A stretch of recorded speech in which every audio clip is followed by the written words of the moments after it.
आप देख रहे हैं सतभक्ति सागर जगत गुरु तत्वदर्शी संत रामपाल जी महाराज के पावन सानिध्य में सत्संग प्रवचन का आनंद ले ध्यान पूर्वक सत्संग सुने।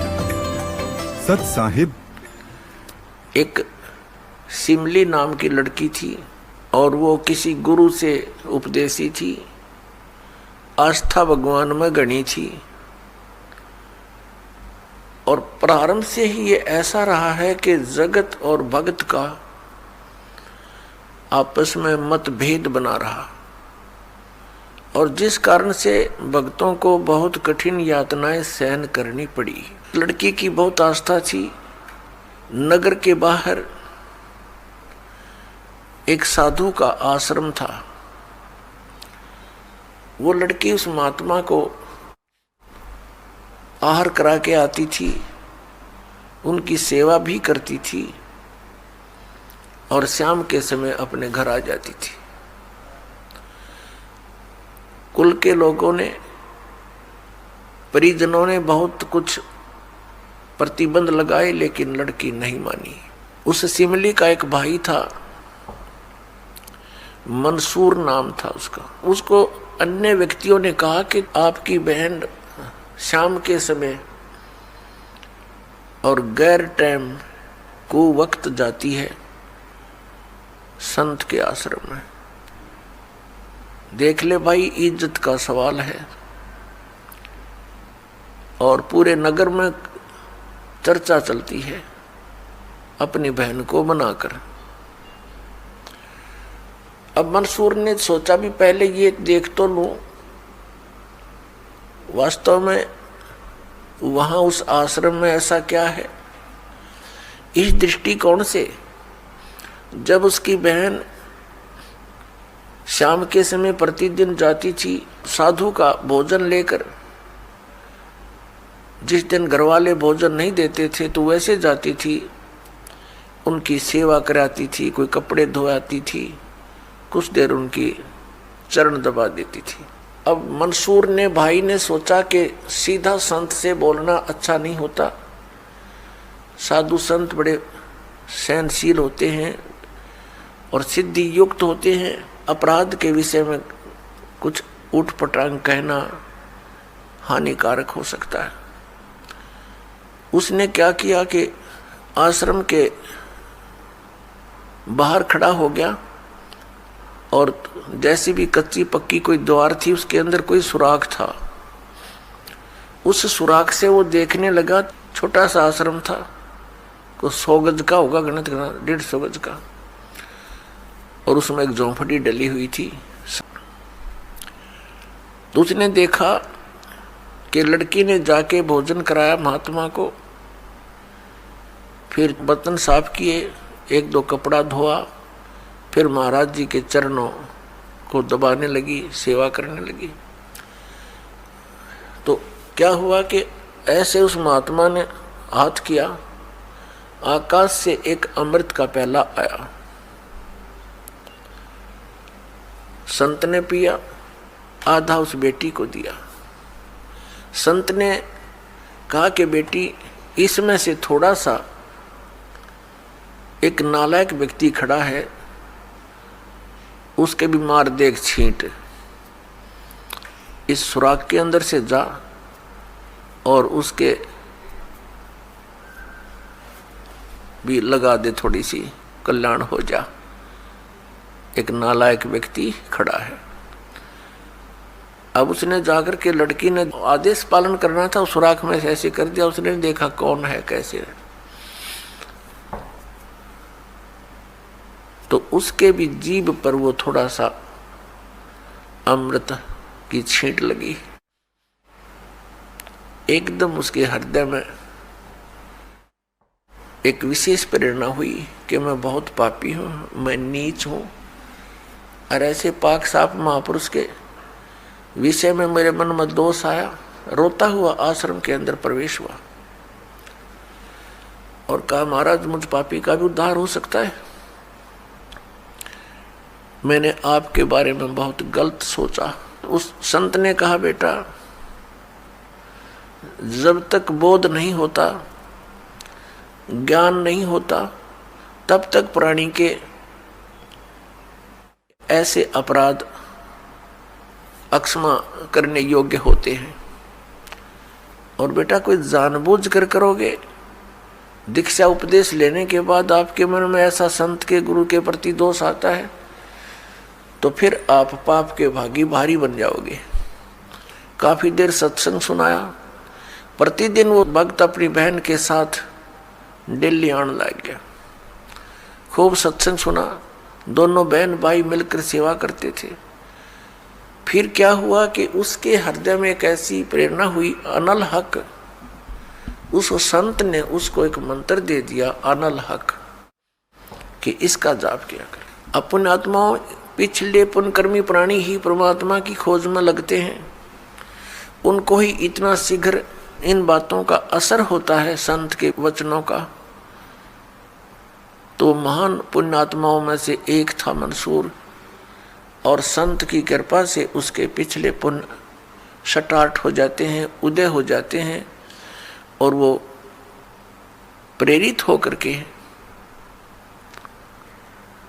वो भक्ति प्रारंभ कर देता है। जैसे एक फॉर एग्जाम्पल,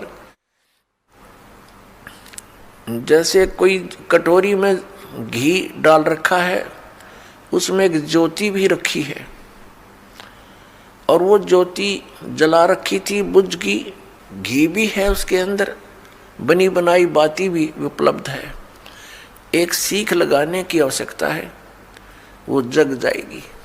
तो जितने भी पुण्यकर्मी प्राणी हैं, जो भी साधु संत महापुरुषों के प्रवचन सुनते हैं, किसी भी संत के, चाहे उसने भक्ति मार्ग का कति ज्ञान नहीं, लेकिन भगवान की महिमा तो वो भी सुना ही देते हैं, तो उससे क्या होता है कि वह ज्योत जग जाती है। अब वह ज्योत तक जगगी, जब तक पूर्व जन्म का उसके अंदर घी है यानी पुण्य है, तो जगेगी, प्रेरणा बनी रहेगी भगवान के पाने की। यदि आगे उसमें विधि घी उसके पास नहीं है डालने के लिए, तो वो ज्योति भी जल जाएगी और घी भी समाप्त हो जाएगा, और सारा कटोरा व कटोरी काली हो जाएगी। तो पुण्यात्मा उस अनल हक मंत्र के गुरु जी ने दे दिया, जो मंत्र देना था उसको। अनल हक का अर्थ होता है अहम ब्रह्मास्मि, मैं ही ब्रह्म हूं, मैं ही परमात्मा हूं, अनल हक। हालांकि ये कोई मंत्र वंत्र नहीं था, लेकिन उस मंसूर के अंदर वो पूर्व जन्म का घी और ज्योति रह रही थी, वह जगेगी। अब उस मंत्र से भविष्य में तो कोई लाभ उसको होना नहीं था, क्योंकि वो चार्जर ठीक नहीं था। पूर्व जन्म की बैटरी से उसमें इतना प्रभाव था, इतने पुण्यों से, कि उसने अनल हक कहना शुरू कर दिया कि मैं ही परमात्मा हूँ। अब भोली आत्माओं पुण्यात्माओं को जैसा भी गुरु ज्ञान देता है वो तो दृढ़ होते हैं। गुरु जी ने 2 दूना 6 कह दिया तो वो 6 ही बोलते रहेंगे। घर वाला कहेगा, कोई उसको बताना चाहेगा, वो नहीं मानेगा, कहता नहीं मेरे गुरु जी ने ऐसे ही बोला। तो अबोध बच्चे ऐसे ही होते हैं। इस बात का ज्ञान पूरे मुसलमान धर्म में हुआ, क्योंकि वो मुसलमान धर्म से संबंधित था, और मुसलमान धर्म ये मानता है कि जीव ब्रह्म नहीं हो सकता। वैसे तो जीव ब्रह्म हो ही नहीं सकता, ये तो अंडरस्टूड है। जीव तो ब्रह्म है ही नहीं, ब्रह्म अलग है, जीव अलग है। ब्रह्म मीन भगवान, जो जीव का भी उत्पत्ति करता है। लेकिन मुसलमान धर्म ये मानते हैं कि पृथ्वी पर परमात्मा नहीं आ सकता। वह तो 7वें आसमान में रहता है, 7वें स्वर्ग में। और कोई ये कहता है कि पृथ्वी पर परमात्मा है, वो दंड का अधिकारी है, वो भ्रमित कर रहा है, मुसलमान धर्म के विधान को बिगाड़ रहा है। इस कारण से मंसूर को बहुत बार समझाया, राजा तक बात गई, बहुत कुछ कहा, लेकिन नहीं माना, अनल हक करता रहा। उसको कहा कि तू ऐसा मत बोल। अब साधु को तो कोई बोल नहीं सका था कि वो क्या मंत्र दे रहा है, लेकिन पब्लिक के अंदर जब बात आ जाती है तो वो अपना पूरा जोर शोर से विरोध करते हैं। अब क्या हुआ कि वो नहीं माना, तो उसको चौराहे पर खड़ा कर दिया, बांध दिया उसको चौराहे पर। और फिर क्या कहा कि या तो तू अनलहक कहना छोड़ दे, नहीं तो तेरे पत्थर मारेंगे। उसने फिर कहा अनलहक, क्योंकि वो तो मदमस्त हो गया था, अलमस्त हो गया था। ऐसी सतीथि पूर्वजन्मों के पुण्यों से होती है, और भविष्य की भक्ति नहीं होती है तो वो नष्ट हो जाता है उस जीवन ऐसी पुण्यात्मा का। तो उसको सजा दी गई कि पूरे नगर के व्यक्ति इसको पत्थर मार मार के इसका वध करेंगे। ऐसी सजा दें ताकि और भी कोई ऐसी हिम्मत ना करे। तो सभी लाइन में आ रहे थे और पत्थर मार रहे थे, तू पापी है, पत्थर मार रहे थे, निकल जाते थे। अब उसकी बहन सिमली का भी नंबर आ गया। जब और पत्थर लगा रहे थे वो हंस रहा था, अनलहक अनलहक हंस रहा था। और जब उसकी बहन सिमली का नंबर आया वो भी लाइन में खड़ी थी। तो बहन ने सोचा पत्थर तो मैं नहीं मारूंगी, लेकिन लोक लाज में आके उसने फूल उठा लिया कि मैं फूल मार आऊंगी उसके। यहाँ ये लोग भी ना मेरा विरोध करेंगे और भाई का चोट भी ना लगेगी। उसने फूल मारा, फूल मारते ही वो रोने लग गया, बहुत बुरी तरह रोने लगा। तब सिमली ने कहा कि भाई लोग तेरे पत्थर मार रहे थे, उनके पत्थरों से नहीं रो रहा था, और तू मेरे फूलते रोने लग गया। अरे ये कोई चोट थोड़ी लगी तुझे? उसने कहा सिमली ये तो अनजान थे, इनका मुझे दुख नहीं था, तू तो परिचित थी मैं किसके ऊपर फिदा हो रहा हूं। और तेरा हाथ कैसे हो गया नालायक मेरी तरफ? तूने भगवान की तरफ हाथ कर दिया, मैं भगवान के लिए ड्यूटीड हूं, और तूने क्या समझा फिर ज्ञान को? न्यू रो रहा हूं, तेरा जीवन बर्बाद हो गया, तूने ज्ञान समझा नहीं बहन, तेरे फूल का मुझे इसलिए दर्द हुआ। तू तो परिचित थी इस बात में। उसके बाद नहीं मरा वो पत्थरों से, कहने लगे या तो कहना छोड़ दे अनलहक, नहीं तेरा हाथ काटेंगे। उसने कहा अनलहक, हाथ काट दिया। फिर कहा दूसरा हाथ काटेंगे या बंद कर दे, अनलहक।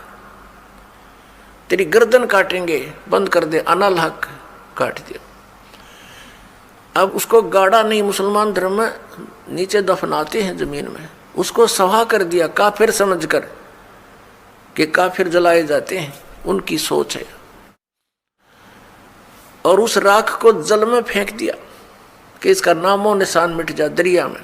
कहते हैं वो राख भी, ऐस भी, वो भभूत भी अनलहक अनलहक अनलहक करती जा रही है। और 1000 मंसूर बनकर गलियों में घूम रहे हैं। सबने दरवाजे बंद कर लिए, टट्टी पेशाब निकल गया, लोगों का घबरा गया, ये क्या हो गया, भगवान का भगत था, ऐसा हो कर दिया इसके साथ। तो पुण्यात्माओं, अब ये ज्ञान है, तत्व ज्ञान है, इसको बहुत गहराई से समझना है।